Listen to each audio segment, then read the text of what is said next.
Hello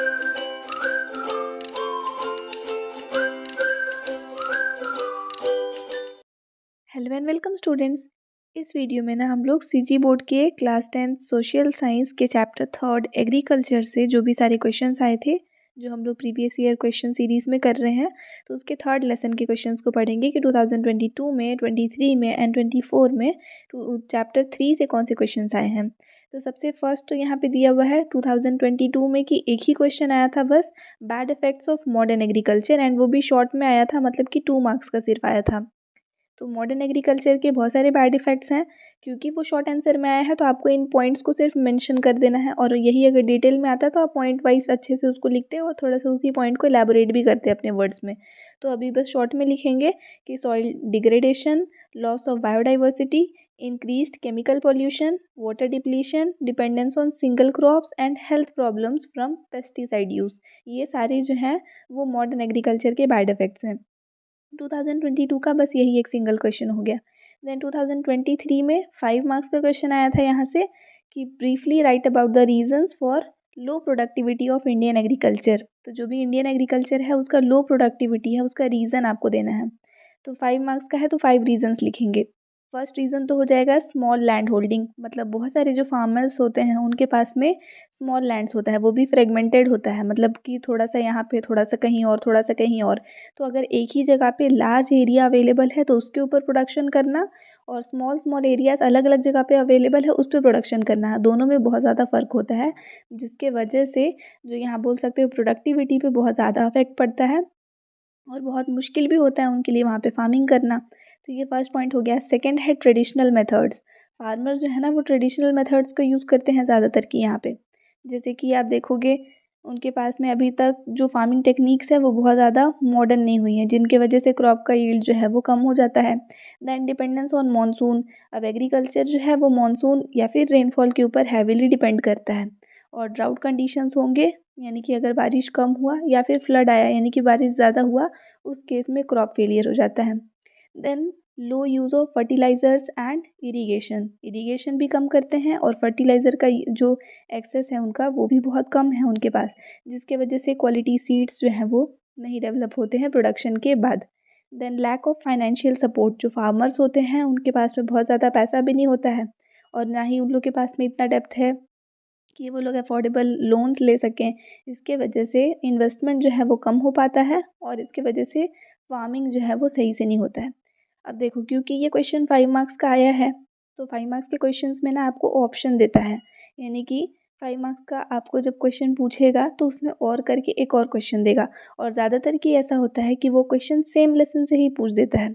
तो उसी lesson से एक और क्वेश्चन आपको ऑप्शन में आया था कि agriculture is very important for India, explain in 5 points. ये भी 5 मार्क्स का क्वेश्चन था, उसी में और में आया है। तो 5 पॉइंट से आपको बताना है कि एग्रीकल्चर जो है वो इंडिया में इंपॉर्टेंट क्यों है। अब वहाँ पे फर्स्ट पॉइंट आप लिख सकते हो लाइवलीहुड, क्योंकि अबाउट 2/3 जो पॉपुलेशन है इंडिया का वो एग्रीकल्चर के ऊपर ही डायरेक्टली डिपेंडेंट होता है for providing their jobs and economies for millions of people. Then food production, तो ज़्यादा एसेंशियल फूड प्रोडक्ट्स जो होते हैं जैसे कि ग्रेन्स हो गए, फ्रूट्स हो गए, वेजिटेबल्स हो गए, वो डायरेक्टली एग्रीकल्चर से ही तो आते हैं। Then industrial support. अब जैसे बहुत सारी इंडस्ट्रीज़ हैं, जैसे कि टेक्सटाइल इंडस्ट्रीज़ हैं या फूड प्रोसेसिंग इंडस्ट्रीज़ हैं, तो उनका जो रॉ मटेरियल होता है वो एग्रीकल्चर पे ही डिपेंडेंट होता है। देन एक्सपोर्ट्स, तो एग्रीकल्चरल प्रोडक्ट्स जैसे कि टी, कॉफ़ी और स्पाइसेस जो है वो हैविली एक्सपोर्ट किए जाते हैं, जिसके वजह से वैल्यूएबल करेंसी जो है वो इंडिया को मिलता है फॉरेन से। देन रूरल डेवलपमेंट, यानी कि जो एग्रीकल्चर है ना वो रूरल डेवलपमेंट को बहुत ज़्यादा सपोर्ट करता है, विलेजेस के डेवलपमेंट को सपोर्ट करता है by creating jobs and infrastructure को इम्प्रूव करता है, जिसके वजह से रूरल कम्युनिटीज़ जो हैं वो स्ट्रेंथन हो जाते हैं। तो ये 5 पॉइंट्स हो गए इंपॉर्टेंट। ये क्वेश्चन ही आपके 2023 का है, मतलब 5 मार्क्स का एक क्वेश्चन यहाँ से आया ही आया है। देन 2024 में सिर्फ 2 मार्क्स के क्वेश्चन दिखेंगे आपको, जो कि 2 डिफरेंट सेट्स में थे। एक सेट में पूछा था 2 नेम्स ऑफ ज़ैद क्रॉप्स, और एक में पूछा था 2 main names of kharif crops. तो ज़ैद क्रॉप्स में वाटरमेलन और क्यूकम्बर, और खरीफ क्रॉप्स में राइस और मेज़। अब इतना टॉपिक जो है वो रिपीट, मतलब जो क्वेश्चंस आए हैं प्रीवियस ईयर वो हो गए। इसके अलावा आपको अगर लेसन को बहुत वेल प्रिपेयर करना है तो आप यहाँ पे 2 टॉपिक और ऐड करो, मतलब ये प्रीवियस क्वेश्चंस तो आप पढ़ेंगे ही पढ़ेंगे, इसके अलावा आपको 2 टॉपिक और पढ़ना है। पहला तो क्योंकि दिख रहा है कि ज़ैद और खरीफ क्रॉप यहाँ पे पूछा है, तो हम लोग को पता है कि क्रॉप्स तो 3 टाइप्स के होते हैं, ज़ैद, खरीफ और रेबी। तो आप ये तीनों ही types of crops with example थोड़ा डिटेल में पढ़ोगे, थोड़ा इस टाइप से कि 5 या 6 मार्क्स का क्वेश्चन भी अगर इनसे आता है तो आप वो बना लो। तो एक टॉपिक ये हो गया। दूसरा टॉपिक आप पढ़ोगे कि क्रॉप रोटेशन क्या होता है। What is crop rotation, detail में भी पढ़ना और शॉर्ट में भी। जैसे 2 मार्क्स का क्वेश्चन अगर पूछ रहा है तो पॉसिबिलिटी है कि क्रॉप रोटेशन का डेफिनेशन वो इस बार आपसे पूछे, तो इसलिए आप चैप्टर 3 से क्रॉप रोटेशन ज़रूर पढ़ना। यहाँ पे आपका ये लेसन जो है वो सफिशिएंटली प्रिपेयर हो जाएगा for your board exams. Then हम लोग आते हैं फोर्थ लेसन में। फोर्थ लेसन है आपका मिनरल रिसोर्सेज एंड इंडस्ट्रियलाइजेशन। अब इस लेसन से 2022 में पूछा है कि व्हाट आर मिनरल्स। मिनरल्स का डेफिनेशन आया था और यही क्वेश्चन 2019 में भी आया था, तो रिपीटेड क्वेश्चन है और पॉसिबिलिटी है कि इस बार भी आए, तो आप पढ़ लेना। मिनरल का डेफिनेशन बहुत ज़्यादा तो है नहीं, डेफिनेशन और एग्जाम्पल ही पढ़ना है। तो minerals are the substances that are naturally found under the earth crust and can be extracted by mining. Example आ जाएगा coal, iron ore etcetera. Then second question पूछा है in India which metallic mineral is found most. 2 marks का है और ये repeated question है, ये भी बार बार आता है। तो इंडिया में जो मेटालिक मिनरल ज़्यादा अमाउंट में मिलता है वो है आयरन ओर। सिंपल है, बस आपको आयरन ओर याद करना है कि यही सबसे ज़्यादा मिलता है, तो ये प्रिपेयर हो जाएगा आपका। अब ये जो क्वेश्चन है वो डिफरेंट डिफरेंट साइड्स में पूछे गए थे। देन उसके बाद उसी ईयर में एक लॉन्ग क्वेश्चन भी आया था इससे, मतलब कि 4 मार्क्स का क्वेश्चन आया था, डिफरेंस बिटवीन हाइड्रो पावर और थर्मल पावर। ये भी इंपॉर्टेंट क्वेश्चन है, आप इसको ज़रूर पढ़ना। हाइड्रो पावर और थर्मल पावर, तो हाइड्रो पावर या हाइडल पावर भी बोलते हैं, तो दोनों में से जिस भी टॉपिक से आएगा आपको सेम ही आंसर लिखना है। जैसे अगर हाइडल पावर पूछ दिया तो यहाँ पे हाइडल लिख देना है, बस सेम होता है दोनों। पॉइंट ऑफ डिफरेंस 4 मार्क्स का है तो 4 पॉइंट्स लिखेंगे, सफिशियंट होगा। फर्स्ट पॉइंट, हाइड्रो पावर जो है वो वाटरफॉल से प्रिपेयर होता है, मतलब वाटरफॉल में जो वाटर वो जो आ रहा है वहाँ से प्रिपेयर करते हैं। और वहीं पे थर्मल पावर जो है वो कोल से जनरेट होता है। देन हाइड्रो पावर जो है वो रिन्यूएबल रिसोर्स है ऑफ इलेक्ट्रिसिटी, रिन्यूएबल सोर्स है, और ये नॉन रिन्यूएबल सोर्स है। देन हाइड्रो पावर जो है इसकी वजह से कोई भी इन्वायरमेंटल पोल्यूशन नहीं होता है, लेकिन थर्मल पावर की वजह से इन्वायरमेंटल पोल्यूशन होता है, क्योंकि इसके लिए ऑब्वियसली हम लोग चीज़ें बर्न करते हैं और कंबशन से एयर पोल्यूशन तो बहुत ज़्यादा ही हो गया एंड बाकी पोल्यूशन भी हम लोग देखते ही हैं। देन उसके अलावा हाइड्रो पावर जो है उसमें बहुत सारा फॉरेस्ट एरिया जो है ना वो यहाँ पे यूज़ हो जाता है, मतलब बिग डैम्स कंस्ट्रक्ट करने पड़ते हैं हाइड्रो पावर जनरेट करने के लिए, तो जिसकी वजह से फॉरेस्ट एरिया जो है वो बहुत ज़्यादा यहाँ पे डिस्टर्ब होता है। लेकिन वहीं थर्मल पावर में हम लोग देखेंगे कि जो माइंस हैं वो डिग कर रहे हैं, है ना, तो इसके वजह से जो प्रीशियस फॉरेस्ट है वो भी यहाँ पे इसमें भी डिस्ट्रॉय होता है। लेकिन यहाँ पे जो आप देखोगे कि डैम्स बनाने में लग रहा है और यहाँ पे वही चीज़ जो है वो माइनिंग और डिगिंग में यूज़ हो रहा है। तो एनी हाउ ये पॉइंट ऑफ डिफरेंस में हम लोग इस पॉइंट को भी मेंशन कर सकते हैं। तो ये इतना हो गया आपका point of difference between both these two. Then हम लोग आते हैं अब 2023 में, तो यहाँ से आपके थर्ड लेसन से कोई टॉपिक आपको नहीं दिखा, मतलब हो सकता है या तो ऑब्जेक्टिव टाइप क्वेश्चंस आए होंगे या फिर हो सकता है कि यहाँ से क्वेश्चन पूछा ही ना हो 2023 में। और 24 में भी सिर्फ 2 मार्क्स का ही क्वेश्चन पूछा था, तीनों सेट में एक एक, तो तीनों सेट का यहाँ पे क्वेश्चन मैंशनड है, तीनों में एक एक क्वेश्चन ही सिर्फ पूछा है। जहाँ से ये तो आपको दिख रहा है रिपीटेड क्वेश्चन है कि कौन सा मेटालिक मिनरल जो है वो इंडिया में ज़्यादा मिलता है, अभी जस्ट हम लोग देखे थे आयरन ओर। इसके अलावा यहाँ आपसे पूछा है 2 मेटालिक मिनरल्स। मेटालिक मिनरल्स में आयरन ओर और बक्साइट लिख सकते हैं। आयरन ओर तो हम लोग को पता है कि ये आयरन के लिए है, बक्साइट जो है वो एल्यूमिनियम के लिए होता है। देन उसके बाद पूछा है which minerals are important sources of energy, तो एनर्जी का सोर्स कोल, पेट्रोलियम और नेचुरल गैस। तो ये 3 क्वेश्चन 3 डिफरेंट साइड्स के। यहाँ पे आपका लेसन 3 हो जाएगा, सॉरी लेसन 4 हो जाएगा। तो अब इस 4th लेसन में आपको एक और टॉपिक इंक्लूड करना है कि आप पढ़ेंगे problems arising due to mining. Mining के वजह से कौन सी प्रॉब्लम्स जो हैं वो फेस कर रहे हैं हम लोग, उन चीज़ों को आपको पढ़ना है। इससे आपका 4th लेसन जो है वो कंप्लीट हो जाएगा। देन अब हम लोग आते हैं 5th लेसन में, जो है ह्यूमन रिसोर्सेज। ह्यूमन रिसोर्सेज से 2022 में पूछा है कि what will happen if the sex ratio is low in a country. किसी भी कंट्री में अगर सेक्स रेशियो लो है, 3 मार्क्स का क्वेश्चन है, इंपॉर्टेंट क्वेश्चन है, कंटिन्यूसली रिपीटेड क्वेश्चन है, तो ये आपको ज़रूर पढ़ना है। अब किसी भी एरिया में अगर सेक्स रेशियो कम है, इसका सिंपल मीनिंग है कि जेंडर इम्बैलेंस है वहाँ पे, जिसके वजह से सोशल इश्यूज़ देखने के लिए मिलेंगे, जैसे कि मैरिज अपॉर्चुनिटीज़ जो होगा मेन के लिए वो कम हो जाएगा और वीमेन का एक्सप्लॉइटेशन जो है वो बढ़ जाएगा यहाँ पे। इसके अलावा इस इम्बैलेंस के वजह से सोसाइटी में टेंशन क्रिएट होगा, जैसे कि फैमिली स्ट्रक्चर जो है वो अफेक्ट होगा और वायलेंस जो है वो और ज़्यादा बढ़ जाएगा अगेंस्ट वीमेन, जिसके वजह से वीमेन का जो स्टेटस और सेफ्टी है वो बहुत ही ज़्यादा यहाँ पे वर्स होने लगता है। ये सारे हम लोग बोल सकते हैं कॉन्सिक्वेंसेस हो गए। लो सेक्स रेशियो के। देन इसके बाद ये 2022 का एक क्वेश्चन हो गया 3 मार्क्स का। उसके बाद इसमें ही एक और क्वेश्चन जैसे दूसरे सेट में पूछा था कि if there is more youth in a population of a country then what will be the economic system of that country. ये भी रिपीटेड क्वेश्चन है, ये भी 3 मार्क्स का ही आया है। तो अगर किसी भी पॉपुलेशन में यूथ पॉपुलेशन अगर ज़्यादा है किसी कंट्री में तो उसके इकोनॉमिक सिस्टम पे उसका क्या इफेक्ट पड़ेगा। अब अगर यूथ ग्रुप ज़्यादा है दैट सिंपली मीन्स कि एक्टिव और स्ट्रॉन्ग पॉपुलेशन है वहाँ का। यूथ जो है वो बहुत ज़्यादा एक्टिव होते हैं और स्ट्रॉन्ग भी होते हैं, तो वहाँ का पॉपुलेशन जो है वो ऑब्वियसली एक्टिव और स्ट्रॉन्ग हो गया। और अगर किसी भी कंट्री में एक्टिव पॉपुलेशन है यानी कि ज़्यादा लोग होंगे वहाँ पे, वर्किंग पीपल जो है वो और ज़्यादा होंगे। जितने ज़्यादा वर्किंग पीपल होंगे उतना बेटर वहाँ का इकोनॉमिक कंडीशन हो जाएगा। तो ये हुआ इसका आंसर। 3 मार्क्स का है बट इतना सफिशियंट है, आप लिख सकते हो। देन उसके बाद एक ये डेटा बेस्ड क्वेश्चन आया था, 4 मार्क्स का ही आया है ये भी क्वेश्चन। यहाँ आपको ये डेटा दिख रहा है, ये बहुत ईजी होता है। ये वाला पैटर्न जो होता है ना क्वेश्चन का, ये बहुत ईजी होता है। सब सामने है, बस आपको देखकर उसको वहाँ पे आंसर लिखना है। तो पहला तो पूछा है कि गिवन डायग्राम का नेम बताओ। अब ये जो आपको दिख रहा है, बहुत टाइम आप मैथ्स में पढ़ते आ रहे हो ना, इसको बार ग्राफ बोलते हैं। तो ये बार ग्राफ है और किस चीज़ का है, तो एनर्जी कंजम्पशन का है। ये चीज़ आपको ध्यान में रखना है कि एनर्जी कंजम्पशन का है। अब वो कैसे पता चला, कहीं तो लिखा ही नहीं है, तो क्वेश्चन से पता चला। क्वेश्चन में पूछा है यहाँ पे which country uses most energy, कौन ज़्यादा एनर्जी यूज़ कर रहा है। यहाँ पे पूछा है what is per capita energy consumption in India, India में एनर्जी कंजम्पशन कितना है। तो सिंपल मीनिंग है ना कि ये जो बार ग्राफ है वो एनर्जी कंजम्पशन का है, तो ऐसे पता चला आपको। देन चलो अब क्वेश्चंस देखे हैं तो इनके आंसर्स देखते हैं। पहले तो बता दिए कि कौन सा बार ग्राफ है, डेटा दिखना चाहिए। सेकेंड क्वेश्चन है वही which country uses most energy. यहाँ आपको दिख रहा है सबसे ज़्यादा एनर्जी यहाँ से बढ़ता जा रहा है इस डायरेक्शन में, तो यहाँ सबसे ज़्यादा एनर्जी कंजम्पशन है। कितना है वो भी दिख रहा है यहाँ पे, 7032 लिखा हुआ है और किसका है, यूएस का है।